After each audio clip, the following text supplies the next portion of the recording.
Dieter Spieth, the one that just chased away from his palace now, as the governor of River State. Are you aware of that? No, you don't know, but I'm telling you now. That man they pursued a few days ago from his palace. He's called Alfred Dieter Spieth, if I'm not mistaken.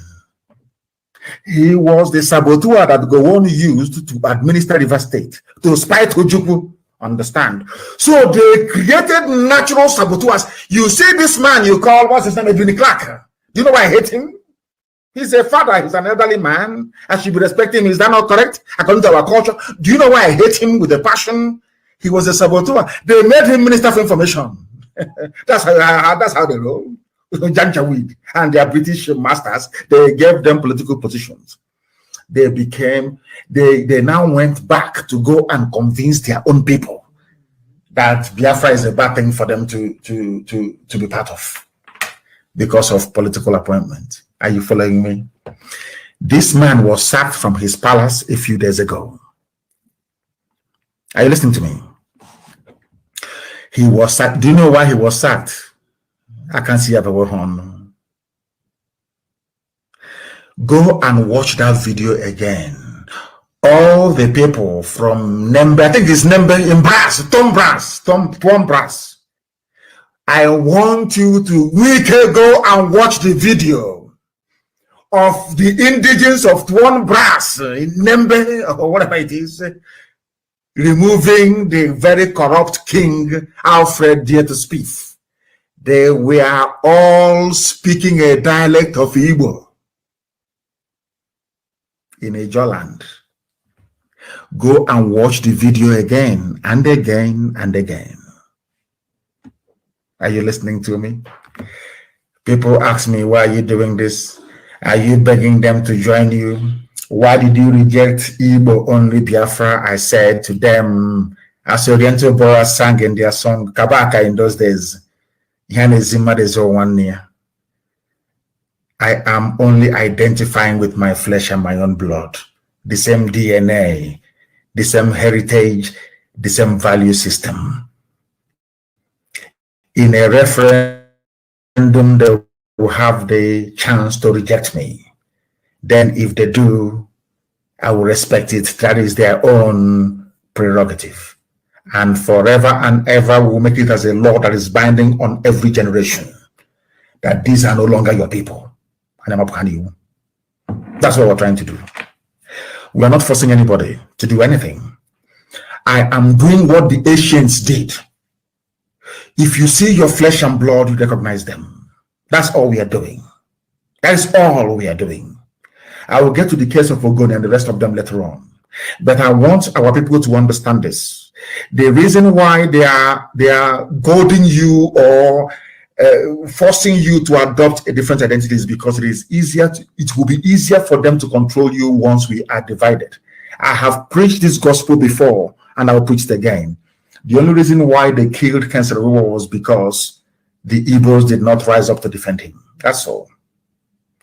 The reason why they did not kill me whilst I was in detention was because of the Avengers. Not Igbo people. Of course, IPOB was formidable. I mean, blocking Head Bridge for 4 days. You know, who could have done that? And people ask me, why do I keep saying I will sacrifice anything for Biafra? Because they sacrificed everything for me. Head Bridge was blocked for 4 days. Avengers came out, mainly a jaw use,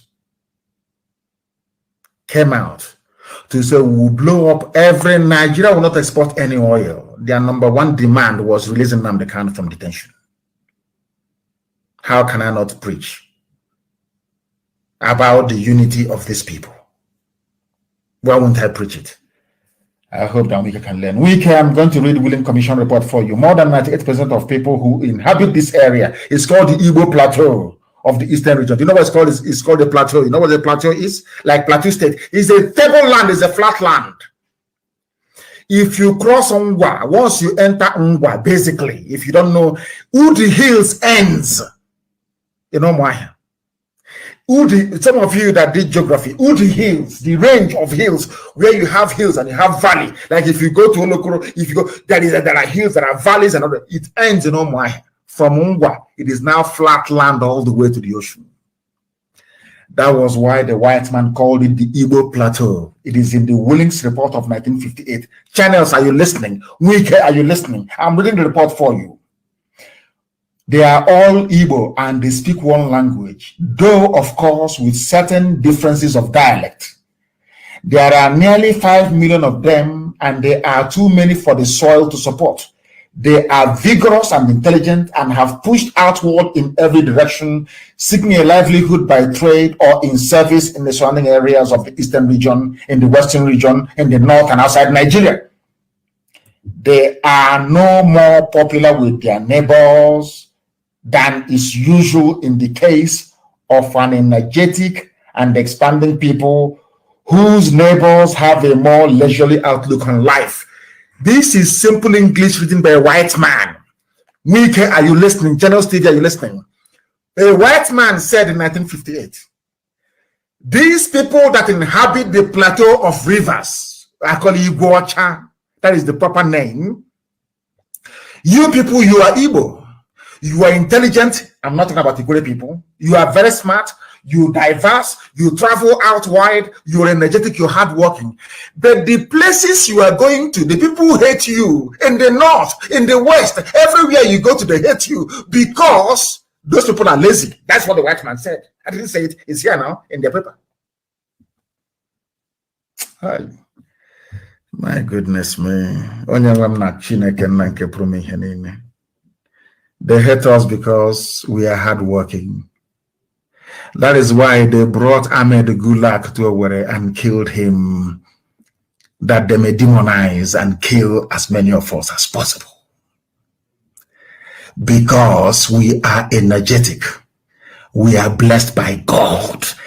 Everybody is in this together. Everybody in the former Eastern region. This is what a white man wrote about you in 1958.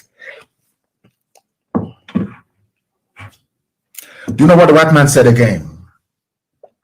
As I've been teaching you for a very long time, let me tell you what the white man said.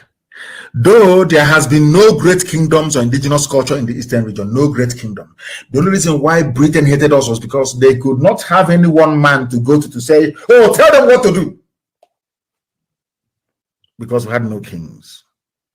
But the coastal chiefs means the Ijaw people, the coastal chiefs, those who live by the very close to the Atlantic Ocean, they grew on their trade with European merchant ships, simply slavery. That's all they were doing. So some of you that claim you're from Ijaw, you're not Biafra, you are saboteurs. It's in your nature. You've been selling your brothers to the white man from time. You know me, I speak the truth. And I damn the consequences. When you see somebody from a John land as a traitor, it didn't start today. They started selling us to the white man. Betrayal is in their blood. Look at Edwin Clark. Look at J.T. Steve. But I'm not going to generalize. The man that gave us the name Biafra that most Ijaw people said they don't want to identify with is an Ijaw man. That is the most, that is the irony of the whole thing. I thank God for Franco Pigo. I thank God for people I cannot mention their names here because I don't want the police looking for them. From Ijaw land. I thank Tompolo. I thank all of them. They know who they are. That have this thing at heart. I'm not saying that Igbo politicians have helped any matters or no, they made it worse. And sometimes I don't blame our brothers from the coastal region. In the year 1999, I've said this story, I've told you this story about 1 billion times over, but I'll say it again tonight. When you were still running around or carrying bags for politicians, I left England to try to come to Biafra land to unite this great family. Then there was no IPOB. There was no agitation by anybody. This was before mass-up started. Before anybody mentioned Biafra to anybody. I was at a place called Ogbunabali in Igbocha, talking to the local chief, the traditional ruler there. And he said to me, my son, where are your fathers? This particular message you're bringing to me, your father should be bringing it here. A message of hope and reconciliation of our people. because I sat him down and I lectured him about history and who we are, that we are one people. That was the day that I went to the office of Don Mite of Mosop. Ask him, he will tell you. The year was 1999. We've come a long way, haven't we? It's called consistency. I never change. Ask Mite, the leader of Mosop, what I told him in his office. I met him in his office in Niger Street. I never forget. That day, I was coming from the home. I don't know if it's late now, because it's a very long time. I was coming from the home of the traditional ruler of Obuna Valley. You know, Hotel Chester is opposite. Ah, dear, let Lord have mercy upon us. They don't know who we are. We have gone very far. Very, very far. I said Mosop. That was where I was recopied the name from. Mosop, Movement for the Survival of Ogoni people. That was the #1 freedom fighting movement that was instituted anywhere in the East. They are #1. Mosop was #1. Ogoni freedom fighters, they were #1. It was really merely copied the name because he was too lazy to do anything. So he just copied the name. Are you listening to me? The Rivers provinces include Brass and Degema. Brass and Degema were overwhelmingly Ejo. I told about one Brass a while ago where Dieter Spieth came from, where he was sacked a few days ago. They were speaking Igbo dialect. And then there was the Ogoni division. It is all here. In that very place, that time, out of a population in Rivers province of 747,000 people in the so-called River State, 305,000 were Igbo people, 240,000 were Ijo people, 156 were Ogoni people. The only 3 people mentioned, distinct groups mentioned in River State were Igbo, the owners of rivers, Igbo, Ejo, and Ogoni. Every other subgroup you must find yourself under, either you are Ogoni, you are Ejo, or you are Igbo. And the highest population of Igbo people in River State, the highest population of people in ethnic group in River State, Igbo people, in 1958. Dear me, dear me, dear me, dear me. My goodness. I don't need time to continue or to stop, because sometimes I don't know if our people are actually absorbing what we are telling them. I don't know. Let me tell you what happened.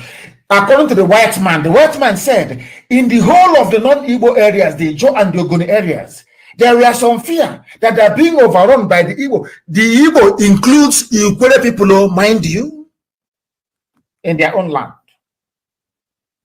There was fear of being overrun commercially and politically by the Igbos. If Ahoda and Port Harcourt, which is Igbocha, which are really Igbo, a white man, Wike, are you listening to me? I've forgotten all the, I've forgotten, I have other things to preach, but I want to educate this fool and Channels TV. Yoruba journalists, I want to educate you, because some of you are very daft, you know nothing. I'm reading what a white man investigated and reported upon in 1958. What did this white man say? The white man said, in non-Igbo areas, which is Ijo and Ogoni, they are afraid that Igbo man will overrun them commercially and politically. This Igbo man includes Ikwere man, which is Wike's lineage, Wike's people. They said, if Ahoda and Port Harcourt, which are really Igbo, a white man said, Igbocha is Igbo. The people that colonized you, said, Igbocha is Igbo. It is here. Winning commission that you cried to. You were the people that petitioned him and said, we are minority, we are dying, come and save us. The white man came and said and told you that Ahoda and the Igbocha Port Harcourt are Igbo. It was considered the solid center of Igbo population. the fear and grievances of minorities, why this commission was set up. After today, I will not read this very subject again. Please make sure, our media team, make sure you cut out this very thing. Anybody who talks nonsense about Nigeria themselves, please cut this very clip and give it to that very individual, so they can receive some sense. Asking them to just sit in one place and accept what I'm saying. No, I'm asking them to go and do research on what I have said. On what I have said. The allegation was put forward by the counsel to the petitioners that the judiciary was predominantly Igbo, with the implication that this caused fear among those who are not Igbos. But it was clearly stated in the evidence by Dr. Udoma, the leader of UNIP, that no occasion could be adduced of the judiciary acting with partiality. So the white people concluded that the fears of the so-called minorities were unfounded, because this man, Dr. Udoma, came and said to them, show us an instance of impartiality by the judges. And they couldn't show anything. They couldn't. That tells you all you need to know. Some of you know the reason why most people from core areas, this is Cross River, Rivers, and the Goja region in those days, were mainly, police officers. It was as a result of this willing commission. He was the one that recommended that, okay, if you have police service, that's why most of them were in the police. That is a fact, it's a historical fact, it is here. Anyway, when Wike is done, I don't want you to get that fool anymore. Maybe tomorrow channels will interview him again. He'll start talking his usual rubbish as the fool that he is. That is why somebody will go to Ahaba and ban Biafra flag of the people that came to the same Ahaba and massacred people in broad daylight. You know, when I look at the irony of the whole thing, it baffles me. I'm shocked. I'm shocked. Honestly, I'm horrified. You mean the same one Nigeria that killed cancer people? That is why I say that sometimes people are very, very sick in the brain, honestly speaking. The same people today claiming the police, we are banning Biafran flags in Delta State. They know what they are doing. They have been forcing us all this while, trying to frustrate us so that IPOB can say, okay, give us only 5 eastern, southeastern states, let's go. That's what they want. And any day we say they'll give it to us. That wasn't what Elohim told us. God said, these are my children. From Igodomigodo all the way to Bakassi, they are my children. They must be under one house. Different ethnicities, but under one umbrella. Later on, they can go their separate ways. I don't care. But in time to come, I told you so. When I told about people in America, why do you think that they now love us so much in World Igbo Congress? Because I told them in no uncertain terms that these people, they are coming. Yes, they are coming. They said, oh, how do you know? I said, I know, but they are coming. Have they not come today? Are people not running from Omahia, from Obakala, from everywhere they go? Yesterday night, saying they have come. I told you they will come. I told you. In the year 2015, I told you they are going. It doesn't matter what you do, they are coming to take your land from you. The same people that stood us up and shot us to pieces in Asaba is telling us you don't have any identity. You are what we call you. You are now Delta. But in the north, they call themselves Arewa. In the core north, I don't mean middle belt. They are Arewa. No one has actually said to them, okay, from today your name is Sahel. Since you're from the Sahel region, your name is Sahel. You're all Sahelians. But they can come to my land and say, you are a Delta. You're a Riverian. You're a cross rebellion. God have mercy. But you cannot ask them now to drop the name Arewa. They will listen to you. They'll tell you no. They won't drop it. Let us call them the Sahelians. He says that from the Sahel. The death is not in Ebonyi State, is in Ebonyi. People that were wrongly carved into Benue State. That is where the problem is coming from, please. And we're going to do, ESN is going there, we're going to deal with it. In the next few days, you start hearing stories. We're going to deal with it. A little boy wrote to me, and I've read what he said to me, and we're going to respond. In the next few days, men will be on the ground to defend those places. Don't worry about that. We know what we're doing. And I don't want to talk about Wike again, it's irrelevant. Yeah, let him go and change his pampers and go and meet Tambua. It's Tambua that will deal with him. Anything, he can say whatever rubbish he likes on Channel TV. My only happiness is that when he goes inside the bedroom, Tambua will deal with him. That's my only happiness. That's my only happiness. The killing of Igbo people in Benue State must stop.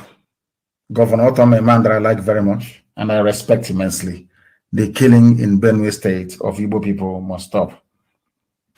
And the killing of fact of everybody in Benue State must stop, not just Igbo people. Everybody, the killing must stop. And if help is needed, that help will be provided. Yes, Wike, after talking all your rubbish, my happiness is that in the night you'll be crying because Tambua will be on your back and be dealing with you. Be dealing with you. Idiot to the guy. Fool. The killing of people in Benue must stop. And when people are asking ESN to intervene, when people are asking ESN to intervene, you must understand that we are fighting many battles at the same time. Exactly what happened during the war. We are fighting Miyetti Allah, the frontline Fulani terrorist group we have. Before, imagine what we have to negotiate before we come into your village in Benue. We have to fight Miyetti Allah. We have to fight the Nigeria police. We have to fight the Nigeria army. We have to fight, I hope going forward, we won't say we have to fight the governors. So let me leave them out for now. We have to fight all the saboteurs, the finger pointers. We have to fight the intellectuals. And we need to overcome Yoruba Gota media. These are the battles we face every blessed day. Tell me a group of people that will face such formidable adversaries and they will survive. But we are here. We are here.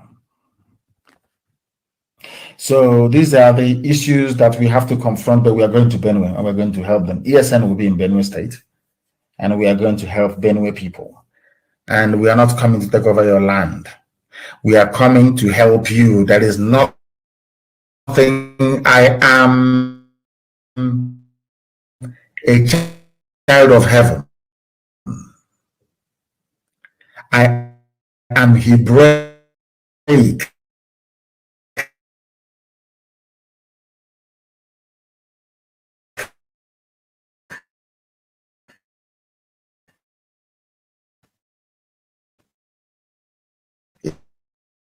In my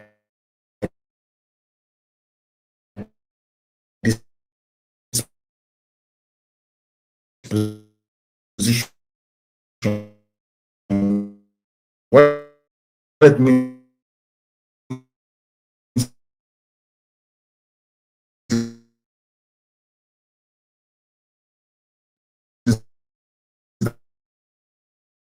that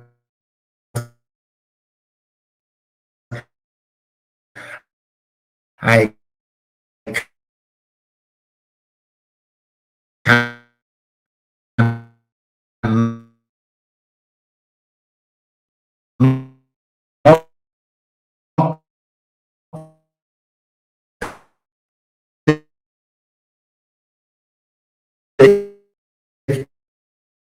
any land that doesn't belong to me.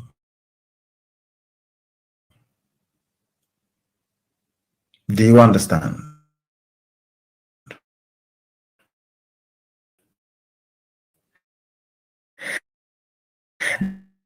That is why in our culture,